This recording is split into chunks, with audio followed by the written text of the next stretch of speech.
Welcome to the State of Wyoming Subject Matter Minute, where we cover a wide variety of subjects related to State of Wyoming employment. This information is for you and me, the state employee. From hidden benefits to systems and processes, we'll make your job easier by giving you the lowdown, the how-to, and hopefully entertain you a bit along the way. And now, today's Subject Matter Minute. Hello, everybody. Good to see you again. I know it's been a while. We had a couple topics that were kind of not ready for prime time, and this NeoGov stuff's kept me busy, so it's been a while. Please forgive me. The last episode was on vision benefits. There was a lot of changes between 5 years ago when I made the first one and now, so if you haven't seen it, check it out. So I'm curious how many of you folks out there are early morning people. I have definitely become one.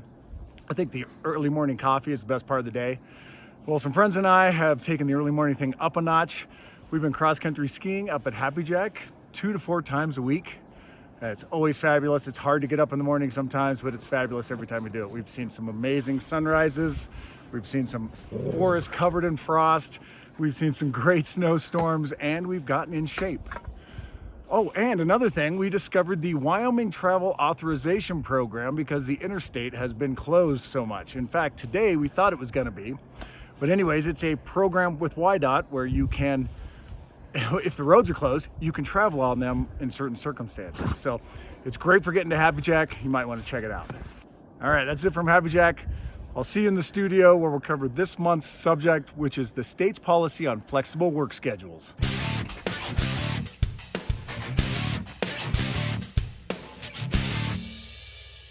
Before I get started, I want to thank this month's subject matter expert, who is Jared Hansen of HRD.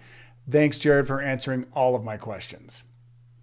All right, the reason I'm going into this policy now is that it recently changed.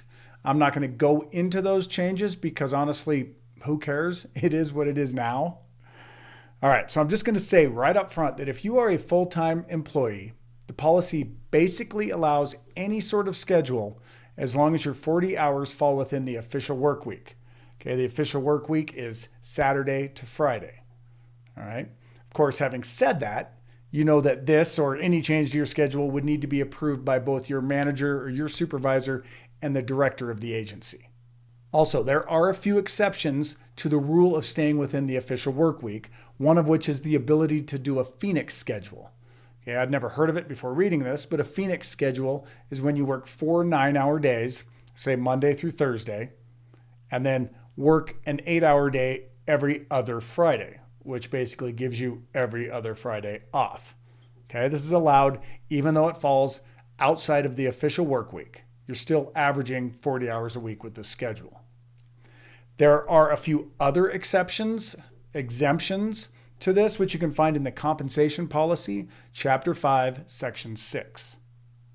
But again, if you stay within the official work week and your supervisor and agency director approve it, the policy allows you to pretty much have any work schedule you can dream up.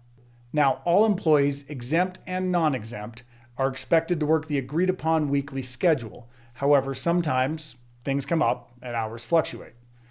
As mentioned, non-exempt employees can flex time within the same work week, but they can only flex time within the same work week because they are eligible for overtime pay after working 40 hours. Okay. However, because exempt employees are paid on a monthly salary and don't get overtime, they can flex hours outside of the work week within the same month. Okay. So for instance, they could work 50 hours one week and 30 hours the next. If you go through the policy, which of course is in the show notes, you will see that it goes through all the details. Okay, it talks about eligibility and that it's a case-by-case situation that must work for both the employee and the state.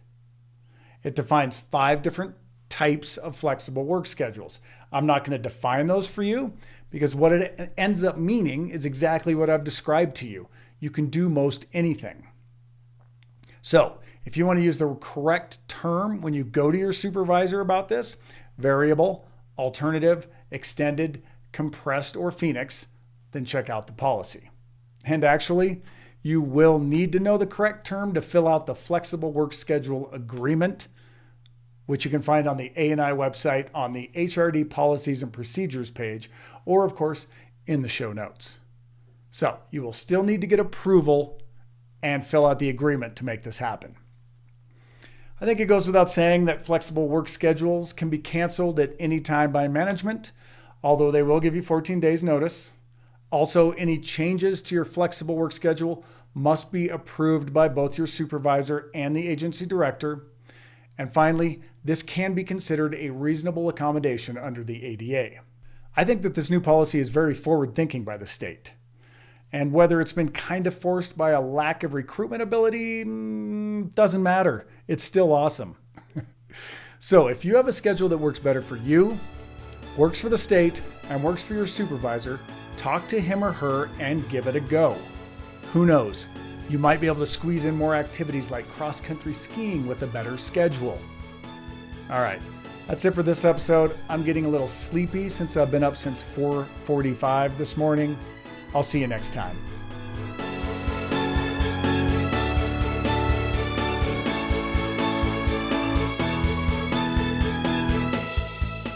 You have been watching the Subject Matter Minute with Matt Nagy. Please help us out by subscribing. And join us next month when we'll cover another topic of interest for all State of Wyoming employees. Again, thank you for joining us on the Subject Matter Minute.